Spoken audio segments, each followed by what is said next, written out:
Hello class 10, how are you? What are you doing my dear students? I hope you all are revising a lot and you are working hard for your studies. बच्चों आज हम electricity chapter में part 2 complete करेंगे। Part 2 में बच्चों मैं आपको बता दूं कि मैं आपको क्या क्या पढ़ाऊंगी। मैं आपको पढ़ाऊंगी इलेक्ट्रिक करंट के बारे में, मैं आपको पढ़ाऊंगी इलेक्ट्रिक पोटेंशियल के बारे में बच्चों, और हम कुछ न्यूमेरिकल्स करेंगे और कुछ और डेफिनेशंस के बारे में जानेंगे।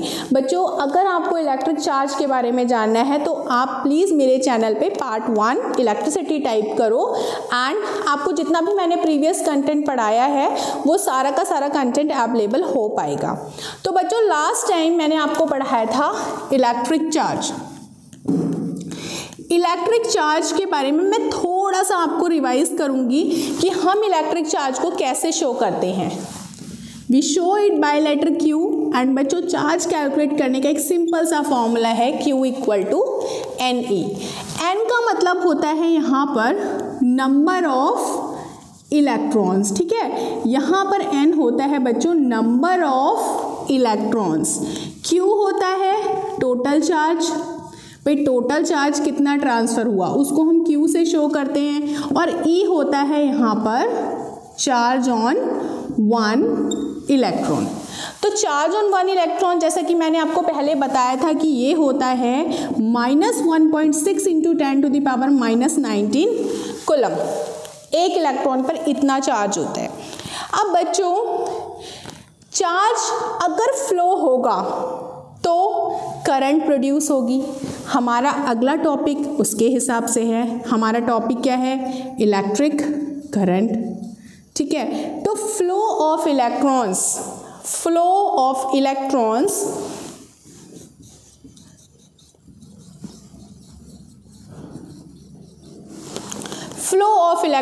in a conductor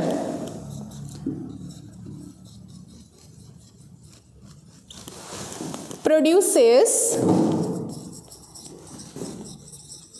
electric current. ये बात बिल्कुल ठीक है कि अगर किसी भी कंडक्टर में इलेक्ट्रॉन्स फ्लो होते हैं तो मतलब इलेक्ट्रिक करंट प्रोड्यूस होती है, ठीक है। अब देखो इसके बारे में हम थोड़ा सा डीप में जाते हैं कि ऐसा क्यों होता है, करंट कैसे प्रोड्यूस होती है। जैसे माना ये कोई कंडक्टर है।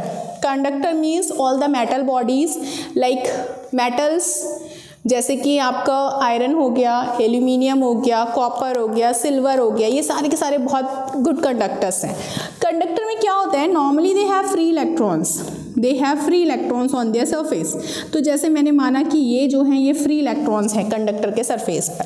अब नॉर्मली क्या होता है कि ये इलेक्ट्रॉन्स जनरली जब ये किसी बैटरी से कनेक्टेड नहीं होते हैं तो ये आराम कर रहे होते हैं। यू कैन से कि डिफरेंट डायरेक्शंस इनका ओरिएंटेशन होता है, ये डिफरेंट डायरेक्शंस में लाई कर रहे होते हैं। बट हाँ अगर हम किसी भी कंडक्टर को किसी बैटरी से कनेक्ट कर दें बच्चों, बैटरी से, फाइन, तो क्या होता है, ये जो इलेक्ट्रॉन्स हैं इनको एक डायरेक्शन मिल जाती है। Electrons are negative in nature, so obviously they will get attracted towards positive terminal of the battery। तो सारे के सारे जितने भी इलेक्ट्रॉन्स हैं इनको एक डायरेक्शन मिल जाती है और ये सारे इलेक्ट्रॉन्स पॉजिटिव चार्ज की डायरेक्शन में चलने लगते हैं। ये ऐसे चलते हैं, ये पॉजिटिव की तरफ चल रहे हैं, ठीक है, पॉजिटिव की तरफ अट्रैक्ट हो रहे हैं। जब ये पॉजिटिव की तरफ अट्रैक्ट होते हैं तो इसमें करंट प्रोड्यूस होती है। करंट की जो डायरेक्शन होती है बच्चों वो होती है +2 माइनस। अच्छा अब आप लोग ये पूछोगे कि मैम अगर इलेक्ट्रॉन्स चल रहे हैं नेगेटिव टू पॉजिटिव तो करंट की डायरेक्शन पॉजिटिव टू नेगेटिव क्यों है? ये जो करंट प्रोड्यूस हो रही है सर्किट में उसको हम बोलते हैं कन्वेंशनल करंट। कन्वेंशनल करंट इसको हम इसलिए बोल रहे हैं क्योंकि सबसे पहले करंट को ऑब्जर्व किया गया जब किसी सर्किट में बैटरी लगाई गई, ठीक है, तो सबसे पहले करंट की डायरेक्शन को मान लिया गया कि करंट जो है वो high potential to low potential जाती है, मीन्स प्लस टू माइनस। उसकी अवधारणा को पहले ही बना लिया गया, जबकि बाद में पता चला कि इलेक्ट्रॉन्स जो होते हैं वो नेगेटिव टू पॉजिटिव जाते हैं। इसीलिए जो कॉन्सेप्ट पहले से चला आ रहा है उसको चेंज नहीं किया, इसलिए करंट की डायरेक्शन को हम प्लस टू माइनस कंसीडर करते हैं। और अभी भी आपको यही चीज़ अप्लाई करनी है। अगर आपसे कोई क्वेश्चन पूछता है कि करंट की डायरेक्शन क्या होती है, तो आप क्या बोलोगे? यू विल से कि करंट की डायरेक्शन होती है plus terminal to minus terminal. अब हाउ विल यू डिसाइड कि इसमें कितनी करंट फ्लो हो रही है? करंट की आप स्टैंडर्ड डेफिनेशन क्या बनाने वाले हो? तो उसके लिए आपको एक सिंपल सा हेडिंग डालना है अपनी नोटबुक में, और आपको नोट्स बनाने हैं, और आपको ये देखना है कि कितने इलेक्ट्रॉन्स मूव कर रहे हैं per unit time in a conductor. ठीक है, तो अगर मैं बोलूँ इलेक्ट्रिक करंट, ठीक है, मैं दोबारा से लिखती हूँ यहाँ electric current, so the amount of electric charge flow, the amount of electric charge flow in a conductor per unit time is called electric current। ठीक है, इलेक्ट्रिक करंट क्या होता है? The amount of electric charge flow in a conductor per unit time is called electric current। Electric current कि अगर हम formula लिखना चाहें, so we will write electric current is equal to total charge upon time taken। Fine. तो बच्चों, अगर मैं मानूं कि ये जो सर्किट है इसमें टोटल चार्ज क्यू फ्लो हो रहा है टाइम टी में, तो मैं जो यहाँ करंट लिखूंगी और करंट को मैं आई से शो करूंगी, I total charge Q upon time taken T. ठीक है, तो आपको जो है I equal to Q upon T ये फॉर्मूला यूज़ करना है अगर किसी भी सर्किट में इलेक्ट्रिक करंट को कैलकुलेट करना है। तो एक फॉर्मूला हम और बना सकते हैं, जैसा कि मैंने पहले ही बताया था जब मैंने ये वीडियो स्टार्ट किया था, तो मैंने आपको बोला था कि इलेक्ट्रिक करंट से पहले मैं आपको इलेक्ट्रिक चार्ज पढ़ाया था भाई वीडियो 1 में, और मैंने आपको एक फॉर्मूला बताया था कि Q इक्वल टू होता है NE। तो I can make another formula for current, Q equal to NE। I can keep here Q के प्लेस पे मैं रख सकती हूँ NE अपॉन T। ठीक है, अब देखो, अगर आपको किसी भी न्यूमेरिकल में Q दिया हुआ है तो आप सिंपली ऊपर वाला फॉर्मूला लगा दो, I equal to Q upon T। अगर आपको न्यूमेरिकल में N दे रखा है और टाइम दे रखा है तो आप जो है NE अपॉन T लगाओ। बच्चों, फिजिक्स के न्यूमेरिकल्स में थोड़ा कॉन्सेप्ट्स को जानना जरूरी है कि भाई क्वेश्चन क्या रहा है। अगर क्वेश्चन समझ में नहीं आ रहा माना, तो क्वेश्चन को ना बार बार पढ़ो और उसका एक मीनिंग निकालने की कोशिश करो। ठीक है, अच्छा, अब हम समझ लेते हैं कि इसकी यूनिट क्या होती है। भाई करंट तो हमने पढ़ लिया है कि करंट है क्या। करंट क्या है? The total amount of charge flow in a conductor per unit time is called electric current. जितना चार्ज फ्लो हो रहा है किसी भी कंडक्टर में पर यूनिट टाइम में, उसको हम इलेक्ट्रिक करंट कहते हैं। अगर ज़्यादा चार्ज फ्लो हो रहा है किसी कंडक्टर में तो मतलब करंट ज़्यादा फ्लो हो रही है। अगर कम चार्ज फ्लो हो रहा है किसी कंडक्टर में कम समय में, तो ज़्यादा समय में, तो करंट जो हो रही है वो कम फ्लो हो रही है। ठीक है, तो इस तरीके से हम आइडिया लगाएंगे। इसकी जो यूनिट होती है, यूनिट क्यू की यूनिट क्या होती है मैं आपको पहले बता चुकी हूँ, कूलम, और टाइम की यूनिट क्या होती है? सेकेंड। तो बोल दो 1 कूलम पर सेकेंड। ये 1 कूलम पर सेकेंड किसके बराबर है? या फिर सीधे बोलो कूलम पर सेकेंड। ये जो कूलम पर सेकेंड है ना, इसको हम बोलते हैं एम्पियर। ठीक है। करंट के बारे में सबसे पहले एम्पियर ने नोटिस किया था, इसीलिए उनके नाम पर इसकी यूनिट का नाम एम्पियर रख दिया। और एम्पियर पूरा कोई नहीं लिखता, इसको सिर्फ और सिर्फ हम लिख देते हैं कैपिटल ए। जहाँ भी कैपिटल ए लिखा है, मतलब अगर ऐसे लिखा है 2A 3A 4A, तो समझ जाओ कि करंट की बात हो रही है। 3 एम्पियर 4 एम्पियर 5 एम्पियर 6 एम्पियर, ठीक है, तो यानी कि करंट की बात हो रही है। ठीक है। नाउ करंट को नापने के लिए we use to measure current, एक डिवाइस यूज होती है, अ डिवाइस नोन अमीटर। एक डिवाइस यूज होती है जिसका नाम होता है अमीटर। इसका सिंबल ना हम ऐसे बनाते हैं, ऐसे ये एक तरफ प्लस टर्मिनल, एक तरफ माइनस टर्मिनल होता है अमीटर में। एक इम्पॉर्टेंट क्वेश्चन जो कि सीबीएसई बहुत पूछती है कि भाई अमीटर को कैसे कनेक्ट करना चाहिए किसी भी इलेक्ट्रिक सर्किट में, और अमीटर का रेजिस्टेंस क्या लो होता है या हाई होता है। तो आपको ये जानना ज़रूरी है कि अमीटर का रेजिस्टेंस बहुत लो होता है। अगर हम आइडियल अमीटर की बात करें तो उसका रेजिस्टेंस 0 होता है, क्योंकि अगर इसका रेजिस्टेंस लो होगा और ये किसी भी सर्किट में सीरीज़ में कनेक्ट किया जाएगा तो सारा का सारा करंट जो है वो अमीटर से ईजिली पास होगा और ये करंट की एक्यूरेट वैल्यू दे पाएगा। ठीक है, ये क्वेश्चन बहुत ज़रूरी है, इसको याद कर लो। So ammeter is always connected in series। Ammeter को हमेशा जो है सीरीज में कनेक्ट करना है in an electric circuit. Electric circuit में हमें अमीटर को हमेशा जो है सीरीज में कनेक्ट करना है। ठीक है, और अमीटर का रेजिस्टेंस क्या होता है? द रेजिस्टेंस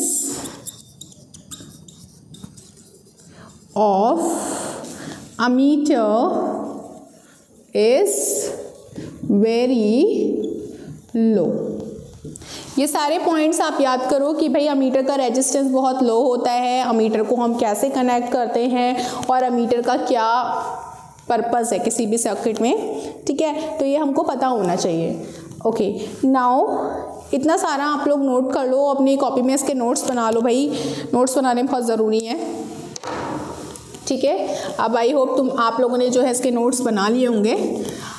नाउ अब हमने पढ़ा यहाँ पर करंट के बारे में और करंट की यूनिट के बारे में। ठीक है, तो करंट की यूनिट है एम्पियर। अब एम्पियर को अगर कोई आपसे पूछ ले कि बच्चे फिजिक्स पढ़ रहे हो ना, चलो बताओ एम्पियर को कैसे डिफाइन करोगे, तो क्या बोलोगे? कोई कह दे, भाई टीचर ही कह दें क्लास में, पता चले मैं ही पूछ लूँ कि भाई बेटा 1 एम्पियर क्या होता है, क्या पढ़ाया मैम ने, तो क्या बोलोगे? ठीक है, तो एम्पियर जैसे कि बच्चों हम जानते हैं कि ampere is equal to coulomb upon second. ठीक है, तो बच्चों अगर मुझे एम्पियर 1 चाहिए, अगर मुझे 1 एम्पियर चाहिए, तो बच्चों ये जो कूलम है ना ये 1 होना चाहिए और सेकेंड भी क्या होना चाहिए? 1 होना चाहिए। So suppose if this is the formula for current I equal to Q over T, if Q is 1 coulomb, T is 1 second, it means that I will be 1 ampere, है ना भाई। Q को मैंने 1 रख दिया, T को मैंने 1 रख दिया, तो 1/1 मुझे I मिल गया 1 एम्पियर। अगर मुझे 1 एम्पियर मिल गया तो मैं सिंपली इसको डिफाइन कर सकती हूँ। वो कैसे? If 1 coulomb of charge flow in a conductor in 1 second, then current flow in the conductor is 1 ampere. ठीक है, फिजिक्स की यही तो खासियत है कि आप डेफिनेशन बना सकते हो और डेफिनेशन बना करके उसको डिफाइन भी कर सकते हो कैसे? अगर आपसे कोई क्वेश्चन पूछता है, भाई सर ने क्वेश्चन दे दिया, बेटा चुन्नू व्हाट इज 1 एम्पियर, तो आप क्या बोलोगे? Sir ji when 1 coulomb of charge flow in a conductor in 1 second, it means that the current flow is 1 ampere. अब क्या होगा अगर सर पूछ लें व्हाट इज 2 एम्पियर, तब क्या बोलोगे? सोचो 2 एम्पियर के लिए क्या बोलोगे बच्चों? तो बेटा अगर पूछ लिया जाए 2 एम्पियर क्या होता है, तो आई की वैल्यू आपको 2 लानी है। आई की वैल्यू 2 लाने के लिए आप क्यू को क्या कर दोगे? 2 कर दोगे, है ना। अगर आप क्यू को 2 करोगे, if Q is equal to 2 coulomb and T is equal to 1 second, तो आपको क्या वैल्यू मिलेगी? आपको मिलेगा क्यू अपॉन टी, यानी कि आपको मिलेगा 2/1, यानी कि आपको क्या मिलेगा? आई 2 एम्पियर। तो आप बोल सकते हो if 2 coulomb of charge flow in a conductor in 1 second, then current flow in the conductor is 2 ampere. Fine, कितना ईजी है देखो। ऐसे ही अगर कोई पूछ ले भाई 5 एम्पियर क्या होते हैं, 10 एम्पियर क्या होता है, 20 एम्पियर क्या होता है, तो आप इसके अकॉर्डिंग ना अपनी वैल्यूज रख के आप डेफिनेशंस को क्रिएट कर सकते हो, ठीक है। एक न्यूमेरिकल देखते हैं हम करंट को। बच्चों ये क्वेश्चन ना डिफाइन 1 एम्पियर, ये बहुत इंपॉर्टेंट है और इसको अच्छे से जो है याद कर लेना। मैंने जो ट्रिक बताई है उसको अच्छे से याद करो कि भाई 1 एम्पियर होता क्या है, ठीक है। और ये एम्पियर हो गया ना, ये आपका पीछा नहीं छोड़ने वाला अगर आपको साइंस लेनी है तो, ठीक है। नाउ क्वेश्चन हम ये देखते हैं, if 500 electrons flow in a conductor in 10 minutes, calculate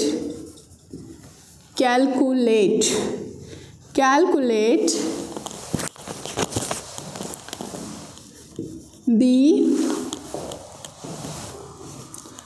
amount of electric current flow in the circuit. इस तरीके का माना क्वेश्चन आया, ठीक है। अब आप बोलोगे कि मैम इस क्वेश्चन में क्या करें, ये तो थोड़ा सा डिफ़िकल्ट लग रहा है। तो बच्चों पढ़ो क्वेश्चन को, पढ़ना सीखो, समझना सीखो, कॉन्सेप्ट पे जाओ। ये नहीं कि हर बार एक ही फॉर्मूला लगना है, Q इक्वल टू एनी, कोई सा भी फॉर्मूला लग सकता है। तो सोचो कैसे करें इसको। चलो इसका तो सोल्यूशन देखते हैं। इसके सॉल्यूशन में मैं यहाँ पे देख पा रही हूँ कि मुझे पता है 500 इलेक्ट्रॉन्स फ्लो कर रहे हैं। If 500 electrons flow in a conductor in 10 minutes, यानी कि यहाँ पर नंबर ऑफ इलेक्ट्रॉन्स दे रखा है 500 electrons flow in a conductor in 10 minutes. इसका मतलब है कि टाइम जो है वो है 10 मिनट्स। 10 मिनट्स, तो आपको बताना है कि what is the amount of electric current flow in the circuit, यानी कि आपको कैलकुलेट करना है आई। क्वेश्चन मार्क लगाया इस तरीके से। अब एक चीज़ आप ध्यान रखो कि एम्पियर की वैल्यू होती है कूलम पर सेकेंड, यानी कि आपका चार्ज कूलम में होना चाहिए और आपका जो टाइम है वो सेकेंड में होना चाहिए, ठीक है। तो I equal to Q over T, मुझे ये फॉर्मूला याद है भाई, मेरी टीचर ने मुझे ये फॉर्मूला बताया था।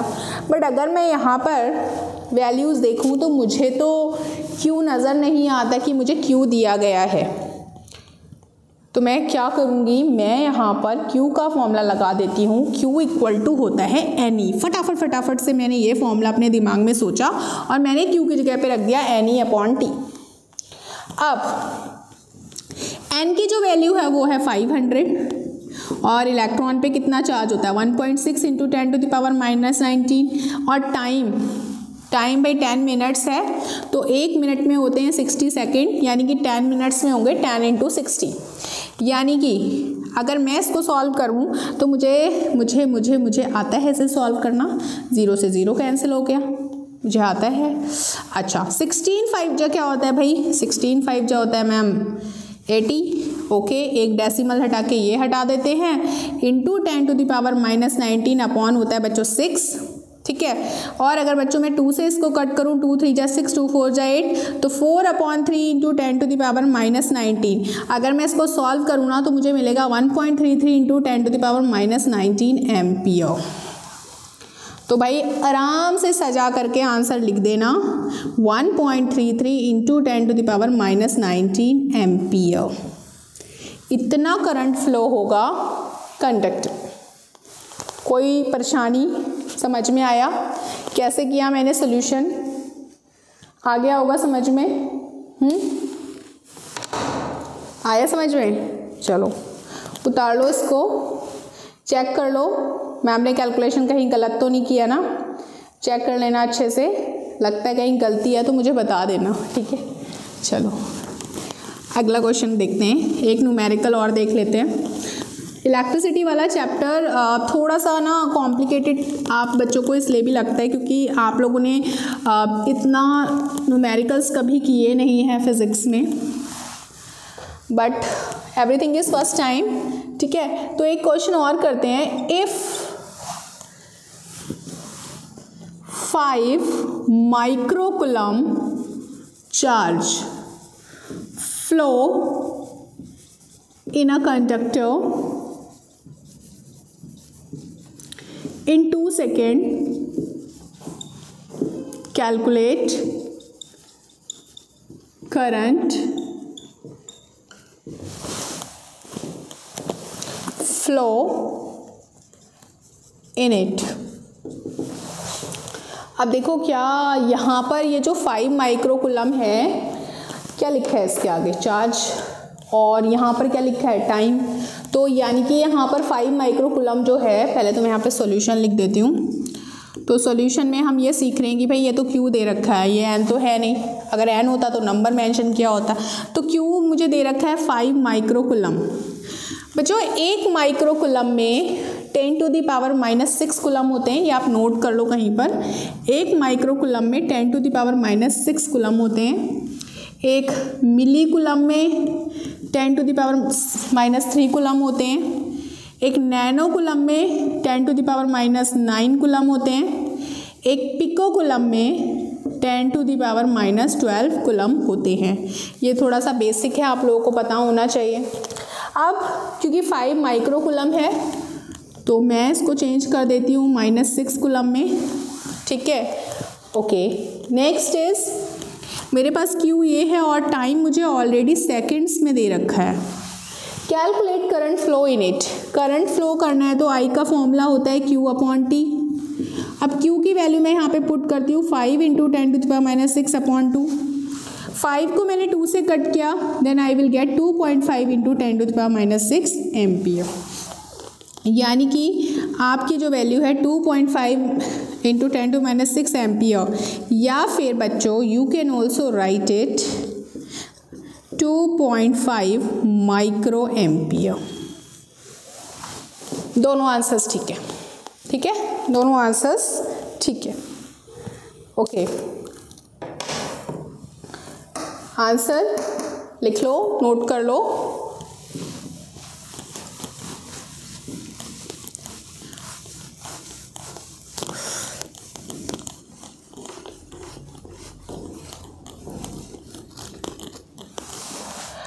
अब हम न्यूमेरिकल्स और भी कर सकते हैं, बट मुझे लगता है अगर मैं सारे न्यूमेरिकल्स ही कराती रहूँगी तो आप लोग भी बोर हो जाओगे। न्यूमेरिकल्स करो, और अगर लगता है किसी में डाउट हो रहा है so let me know in the comment section, ठीक है। I will definitely help you. Electric potential के बारे में जान लेते हैं। इलेक्ट्रिक पोटेंशियल जो कि अगला टॉपिक है, इलेक्ट्रिक पोटेंशियल। ये इलेक्ट्रिक पोटेंशियल क्या है और क्यों यूज़ कर रहे हैं भाई, इसको शो किससे करते हैं, ठीक है। तो इलेक्ट्रिक जो पोटेंशियल होता है वो किस लिए यूज़ होता है और वो किसी भी सर्किट के लिए मतलब क्यों ज़रूरी है बच्चों। तो इलेक्ट्रिक पोटेंशियल इसलिए ज़रूरी है कि जैसे अगर आप 2 कंटेनर लो, ठीक है, अगर आप 2 कंटेनर लो और एक कंटेनर को आप जो है ऊपर रख दो हाइट पर, एक कंटेनर को आप नीचे रख दो, ठीक है। मतलब आप उनके ना उनमें ग्रेविटेशनल पोटेंशियल डिफरेंस अगर क्रिएट कर दो, ठीक है, तो वाटर जो होगा वो high potential to low potential क्या करेगा, जाएगा, ठीक है। जैसे मैंने माना कि मैंने एक कंटेनर लिया इस तरीके से, मैंने इस कंटेनर में यहाँ पर वाटर फिल किया, ठीक है। मैंने एक दूसरा कंटेनर लिया, ठीक है, इस तरीके से आप ऐसे कैसे भी बना सकते हो उस डायग्राम को। आपने इस तरीके से एक दूसरा कंटेनर यहाँ पर लिया, ठीक है, तो जिसमें आप देख सकते हो हाइट का डिफरेंस है इन दोनों कंटेनर में, ठीक है। तो water obviously it will flow from high potential, high gravitational potential to low gravitational potential. तो वाटर कब तक फ्लो होगा, जब तक इन दोनों का पोटेंशियल क्या नहीं हो जाता, सेम नहीं हो जाता। इसी तरीके से हमें अगर चार्ज को फ्लो कराना है, ठीक है, अगर हमें एक चार्ज को फ्लो कराना है किसी भी कंडक्टर में, तो हमें उसको एक पोटेंशियल डिफरेंस क्रिएट करना पड़ता है कंडक्टर के चारों तरफ, जो कि किया जाता है एक बैटरी की हेल्प से। तो बैटरी क्या करता है, उसको एक वोल्टेज प्रोवाइड करता है, जिसकी वजह से ये जो इलेक्ट्रॉन्स हैं ये इनको एक डायरेक्शन मिलती है and they move in one direction. सारे के सारे इलेक्ट्रॉन्स एक ही डायरेक्शन में मूव करने लगते हैं। ऐसा क्यों? ये जो प्लस चार्ज होता है, प्लस का मतलब होता है कि यहाँ पर इलेक्ट्रॉन्स की कमी है, माइनस का मतलब क्या है, यहाँ पे इलेक्ट्रॉन्स की अधिकता है। तो सारे के सारे इलेक्ट्रॉन्स आते हैं, एंटर करते हैं और फिर हाई एनर्जी से आते हैं और फिर एंटर करते हैं, मतलब उनको एक डायरेक्शन मिल जाती है इलेक्ट्रिक पोटेंशियल से। तो इलेक्ट्रिक पोटेंशियल को अगर आपको डिफाइन करना है तो आप किस तरीके से उसको डिफाइन करोगे, और इसको हम किस लेटर से शो करते हैं? Electric potential is the amount of work done. भाई कुछ ना कुछ वर्क करना पड़ रहा है। The amount of work done to carry unit charge from one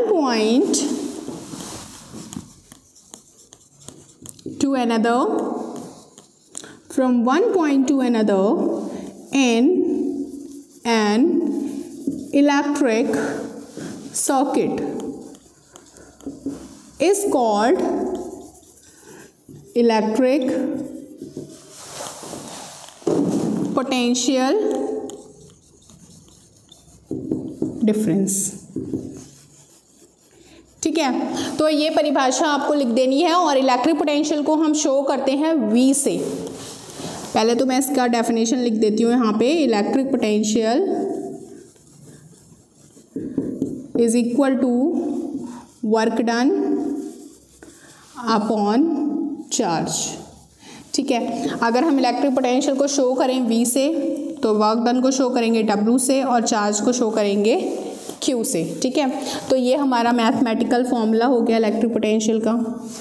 ठीक है, नाउ इसको कैसे मेज़र करते हैं इलेक्ट्रिक पोटेंशियल को? अगर कोई भी सर्किट बनाया है और उसमें हमें मेज़र करना है कि भाई कितना वोल्टेज फ्लो हो रहा है सर्किट में, तो वोल्टेज फ्लो करने के लिए हम एक डिवाइस यूज़ करेंगे जिसको हम कहते हैं वोल्ट मीटर। वोल्ट मीटर का सिंबल ऐसे बनाते हैं बच्चों, ये प्लस माइनस। ठीक है, ये भी सेम अमीटर की तरह है, बस अंतर क्या है, यहाँ पर V आ जाएगा। और एक चीज़ और जो कि याद रखने वाली है वोल्ट मीटर में, कि एक आइडियल जो वोल्ट मीटर होता है उसका रेजिस्टेंस हाई होता है। The resistance of volt meter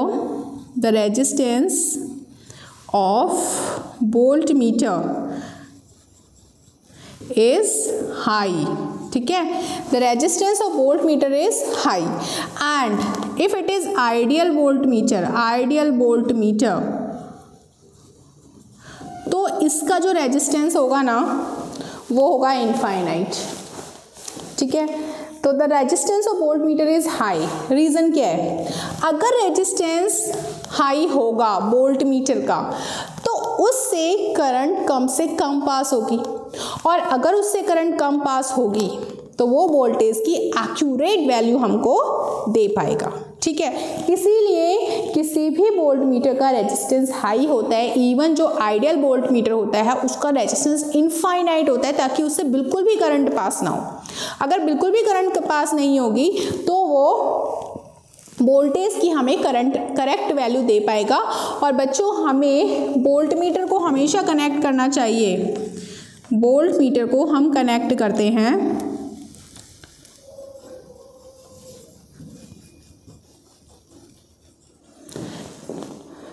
parallel में।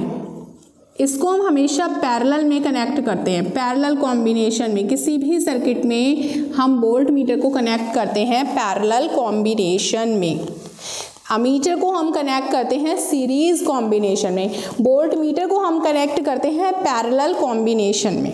ठीक है, नाउ हमने पढ़ लिया है इलेक्ट्रिक करंट के बारे में, आज आपने सीख लिया है इलेक्ट्रिक पोटेंशियल के बारे में, और कुछ एक आध न्यूमेरिकल कर लेते हैं इलेक्ट्रिक पोटेंशियल पे।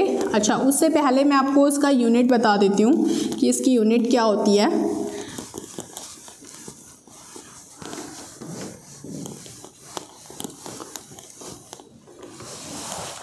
इलेक्ट्रिक पोटेंशियल का फॉर्मूला हेल्प करता है उसकी यूनिट कैलकुलेट करने में। भाई V is equal to W over Q। ठीक है, तो W क्या है यहाँ पर? Work done. और Q क्या है यहाँ पर? Electric charge. तो वर्क डन की यूनिट क्या होती है? जूल, एंड चार्ज की कूलम। तो यानी कि इलेक्ट्रिक पोटेंशियल की यूनिट है जूल पर कूलम, और इसको हम ये भी कहते हैं वोल्ट। वोल्ट लिखना ज़रूरी नहीं है, तो हम V लिख देते हैं। V जहाँ भी लिखा हुआ है, जैसे कि मैंने आपको करंट में बताया था 1 वोल्ट, 2 वोल्ट, 3 वोल्ट, 4 वोल्ट, इसका मतलब है we are talking about potential difference. ठीक है, now like we have done कि एम्पियर को डिफाइन करो, भाई 1 एम्पियर को डिफाइन करो, 2 एम्पियर को डिफाइन करो, 3 एम्पियर को डिफाइन करो। तो सेम वे हेयर क्वेश्चन आ सकता है, डिफाइन 1 वोल्ट। डिफाइन करो 1 वोल्ट को, तो इसका आंसर क्या लिखोगे? इसका आंसर होगा, हमने मान लिया if W is 1 joule and charge is 1 coulomb. मान लिया किसी कंडक्टर में 1 जूल वर्क किया जा रहा है और चार्ज कितना फ्लो हो रहा है? 1 कूलम। तो V जो होगा वो होगा 1 वोल्ट। ऑब्वियसली देख लो, W के प्लेस पे 1 रख लो और Q के प्लेस पे 1 रख लो, तो 1/1 क्या मिलेगा? 1। ठीक है, तो यहाँ पर हम डिफाइन क्या करेंगे? We will write if 1 joule work is done. अगर 1 जूल वर्क किया जाता है टू कैरी, अगर 1 जूल वर्क किया जाता है to carry 1 coulomb charge from one place to another। ठीक है, अगर 1 जूल वर्क किया जाता है किसी भी 1 कूलम चार्ज को एक जगह से दूसरी जगह ले जाने में, then electric potential is 1 volt. तो इस तरीके से आप जो है 1 वोल्ट की डेफिनेशन दे सकते हो बच्चों। इतना टफ नहीं है 1 वोल्ट, 2 वोल्ट, 5 वोल्ट, 10 वोल्ट की डेफिनेशंस को बनाना। बट हाँ, स्टैंडर्ड डेफिनेशंस अगर हम देखेंगे ना, तो यही पूछा जाएगा कि भाई 1 वोल्ट को डिफाइन करो या 1 एम्पियर को डिफाइन करो। इस तरीके की डेफिनेशंस को पूछा जाएगा। ठीक है, नाउ इसको नोट कर लिया होगा आपने। एक न्यूमेरिकल कर लेते हैं वोल्टेज पर। एक क्वेश्चन जो एनसीईआरटी में दिया हुआ है वो तो यही है कि भाई एक 1 वोल्ट को डिफाइन करो, ऐसा क्वेश्चन दे रखा है आपके इन टेक्स्ट में। एक न्यूमेरिकल मैं यहाँ लिखती हूँ, if 6 coulomb of charge flow in a conductor and potential difference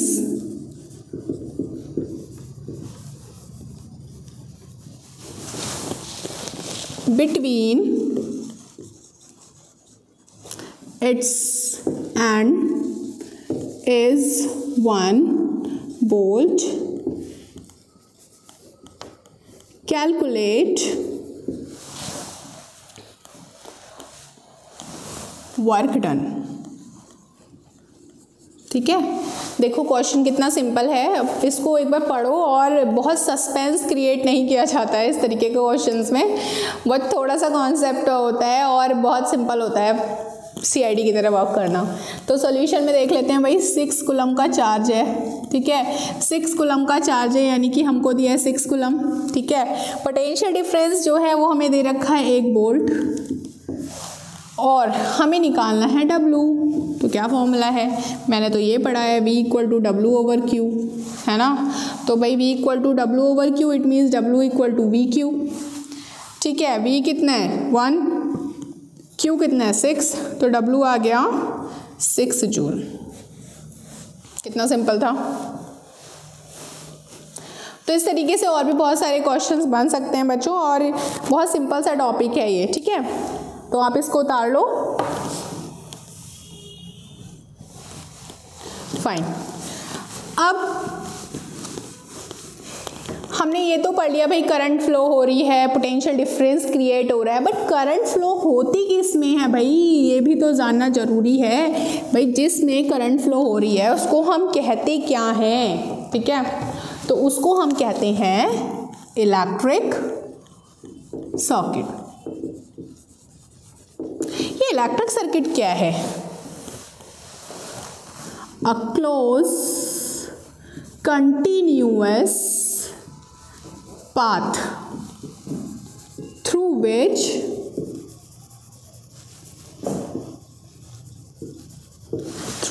current can flow easily, through which current can flow easily is called electric circuit।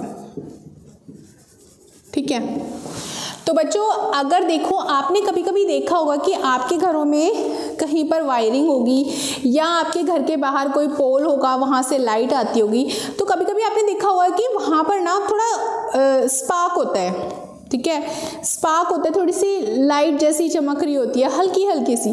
तो ऐसा क्यों होता है, क्योंकि सर्किट ना थोड़ा लूज हो जाता है, और जहाँ पे इलेक्ट्रॉन फ्लो कर रहे हैं एक जगह से दूसरी जगह पर, तो अगर उनको प्रॉपर क्लोज पाथ नहीं मिलता तो वो जंप करने लगते हैं। जब इलेक्ट्रॉन्स जंप करते हैं तो हमको ऐसा लगता है कि भाई ये स्पार्कलिंग हो रही है। ठीक है, तो अगर वो वायर टाइट कर दिया जाए, कनेक्शन प्रॉपर कर दिया जाए, तो फिर इलेक्ट्रिक करंट दोबारा से अच्छे से फ्लो होने लगती है। ठीक है, तो भाई इलेक्ट्रिक सर्किट जो होता है वो 2 टाइप का होता है, एक होता है ओपन सर्किट और एक होता है क्लोज सर्किट। ओपन सर्किट वो सर्किट होता है जिसमें करंट फ्लो नहीं होगा, क्लोज सर्किट वो होता है जिसमें आसानी से करंट फ्लो होता है। ठीक है, नाउ इलेक्ट्रिक सर्किट की परिभाषा, a closed continuous path through which current can flow easily is called electric circuit. इसको बनाने के लिए, इलेक्ट्रिक सर्किट को बनाने के लिए हमें कुछ चीज़ों का ध्यान रखना ज़रूरी है, कुछ पैरामीटर्स बनाए गए हैं, कुछ शॉर्टकट्स क्रिएट किए गए हैं। ठीक है, अब जैसे मुझसे कोई पूछे कि आप एक सर्किट बना दो भाई, आप वायर ले लो, आप बल्ब ले लो, आप जो है अमीटर ले लो, वोल्ट मीटर ले लो, और एक सर्किट बना दो, तो भाई मैं उसका डायग्राम थोड़े ना बनाते रहूँगी कि मैं अमीटर का डायग्राम ढूंढूँ कि मुझे उसको कैसे ब्यूटीफुली डिज़ाइन करना है। ऐसा नहीं है, फिजिक्स में ना हर चीज़ का एक सिंबल होता है। आपको कुछ शॉर्टकट्स दिए हुए हैं, और उन शॉर्टकट्स को देख करके आपको पता लग जाता है कि ये अमीटर है, ये वोल्ट मीटर है। जैसे मैंने अभी आपको बताया था, अमीटर का सिंबल, वोल्ट मीटर का सिंबल। ठीक है, इसी तरीके से तो इलेक्ट्रिक सर्किट का एक एग्जांपल देख लेते हैं। जैसे मैं आपको पहले तो ये बताती हूँ कि किस तरीके से हम बनाएंगे। जैसे अमीटर है बच्चों, तो अमीटर का आपको जो है कैसे बनाना है, ऐसे बनाओगे। अगर वोल्ट मीटर है तो आप कैसे बनाओगे, वोल्ट मीटर है तो ऐसे बना दो। ठीक है, अगर गैल्वेनोमीटर है तब कैसे बनाओगे, और ये गैल्वेनोमीटर क्या है भाई, ये तो मैम आपने बताया ही नहीं है ना। तो गैल्वेनोमीटर भी एक ऐसी डिवाइस है जो कि किसी भी सर्किट में बहुत सेंसिटिव करंट को नापने के लिए यूज़ होती है। सेंसिटिव करंट, ये थोड़ा सा अलग है अमीटर से। अमीटर जो है वो सिर्फ और सिर्फ मतलब you can say positive current को ही बता पाता है, वो बढ़ती हुई करंट को बता पाता है। बट गैल्वेनोमीटर ना किसी भी सर्किट में बहुत थोड़ी सी करंट, इवन माइनस में भी करंट होगी, उसको गैल्वेनोमीटर बता पाएगा, उसको भी डिटेक्ट कर लेगा। तो galvanometer is a sensitive device. Galvanometer को हम इस तरीके से शो करेंगे। वायर, अगर दो वायर एक दूसरे को क्रॉस कर रहे हैं, क्रॉसिंग, अगर हमने 2 वायर्स ले लिए जो कि क्रॉस कर रहे हैं, तो हम ऐसे बनाएंगे, ये पहला वायर हो गया और ये दूसरा वायर हो गया। अगर हमने 2 वायर्स ले लिए, 2 वायर्स, और उसमें मैं दिखाना चाहती हूँ जॉइंट, उनको जोड़ा गया है, तो फिर हम ऐसे दिखाएंगे। ठीक है, मुझे बल्ब बनाना है और मैं बल्ब के लिए ये सिंबल बना दूँगी। ठीक है, मुझे बनाना है रेजिस्टर। रेजिस्टर होता है जो कि किसी भी सर्किट में करंट के अमाउंट को कंट्रोल करता है। ठीक है, या तो करंट को बढ़ाता है या फिर करंट को क्या करता है, घटाता है। तो रेजिस्टर को मुझे ऐसे बनाना है, ये इस तरीके से, ये रेजिस्टर हो गया। एक रियोस्टेट आता है, रियोस्टेट आपको अपनी लैब में देखना कभी स्कूल में। रियोस्टेट क्या करता है, ये एक ऐसी डिवाइस है जो कि किसी भी इलेक्ट्रिक सर्किट में करंट को बढ़ाने का काम करता है या फिर करंट को घटाने का काम करता है। इसको हम वेरिएबल रेजिस्टेंस भी कह सकते हैं। ठीक है, वेरिएबल रेजिस्टेंस, तो इसको हम ऐसे बनाते हैं, या तो ऐसे बना दो या फिर इस तरीके से बना दो, ये वेरिएबल रेजिस्टेंस हो गया। ठीक है, इसके अलावा आप और क्या बना सकते हो, ये सारा हो गया है हमारा। की देख लो, एक आपकी ओपन की होती है, ओपन की बनानी है तो फिर ऐसे बनाओ। एक आपकी क्लोज की होती है, क्लोज की बनानी है तो भाई ऐसे बनाओ। ठीक है, और टैपिंग की होती है बच्चों, टैपिंग की। ठीक है, टैपिंग की अगर ओपन है तो फिर उसको ऐसे बना दो, ये कनेक्शन हो नहीं रखा अभी। ठीक है, अगर इसको क्लोज करना है बच्चों तो फिर यहाँ से इसको ऐसे क्लोज दिखा दो, ये क्लोज हो गई। टैप करने वाली की होती है।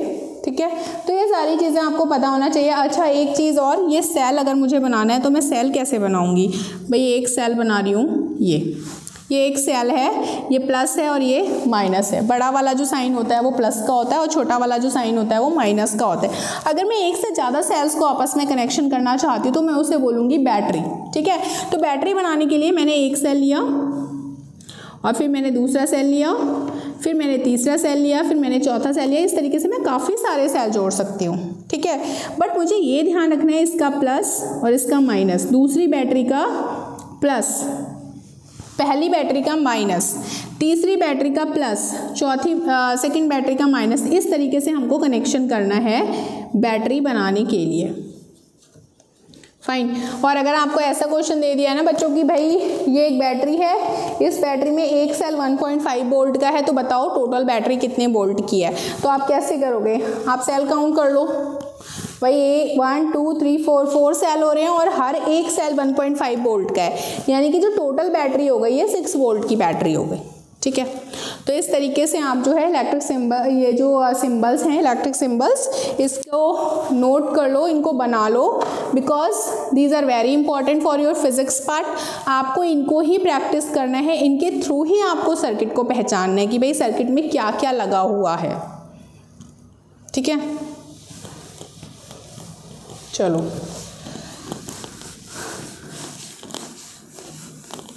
अब आपको अगर ऐसा क्वेश्चन कोई दे पेपर में कि भाई एक इलेक्ट्रिक सर्किट को बनाइए, ठीक है, इलेक्ट्रिक सर्किट बनाइए जिसमें एक अमीटर लगा हुआ है और एक वोल्ट मीटर लगा हुआ है, ठीक है, और चलो मैं बताती हूँ यहाँ पे क्वेश्चन लिख के। आप एक ऐसा सर्किट बनाइए जिसमें 1 तो अमीटर लगा है, ठीक है, इसमें लगा है 1 वोल्ट मीटर और इसमें लगा है बच्चों बैटरी है। बैटरी में ना 6 सेल लगे हैं। 6 सेल में एक जो सेल है 1 सेल ऑफ 2 वोल्ट इस तरीके से, ठीक है। और हमें यूज़ करना है इलेक्ट्रिक वायर, और हमें बच्चों दे रखा है एक, ये हमें सारी चीज़ें यूज़ करके हमें एक सर्किट बनाना है। चलो बनाते हैं। देखो एक बल्ब भी लगा देते हैं। तो सबसे पहले मैंने बनाया बल्ब, ठीक है। फिर मैंने एक बना दिया अमीटर, ये हो गया अमीटर, और फिर मुझे लगाने हैं 6 सेल। तो 1 2 3 4 5 और मैंने 6 सेल लगा दिए बच्चों। ये प्लस होगा और ये माइनस होगा। और फिर मैंने यहाँ पर एक लगा दिया क्या, की को इस तरीके से, ठीक है। मुझे वोल्टमीटर लगाना है तो मैं उसको यहाँ लगा सकती हूँ ऐसे, ये वोल्टेज नापने के लिए हो गया। ये अगर प्लस है तो ये प्लस होगा, ठीक है, और ये क्या होगा, माइनस, ठीक है। नाउ ये जो वोल्टमीटर है इसका नेगेटिव इसके नेगेटिव से कनेक्ट होना चाहिए, इसका जो प्लस है वो बैटरी के प्लस से कनेक्ट होना चाहिए इस तरीके से, ठीक है। तो ये जो हमारा डायग्राम है ये इलेक्ट्रिक सर्किट का डायग्राम हो गया। इसमें हमको ये भी मेंशन करना है कि ये जो बैटरी है ये कितने वोल्ट की है। तो ये बैटरी कितने वोल्ट की होगी, यहाँ पर ये बैटरी हो जाएगी 6 सेल और 1 सेल ऑफ 2 वोल्ट, यानी कि 6 सेल्स की जो होगी वो होगी 12 वोल्ट। तो इस तरीके से हम जो है ये क्वेश्चन सॉल्व कर सकते हैं, ठीक है। नाउ ये मुझे लगता है इतनी इन्फॉर्मेशन आज के लिए बहुत है बच्चों, इतना रिवाइज करो, ठीक है। और हम लोग अब मिलेंगे अगली वीडियो में।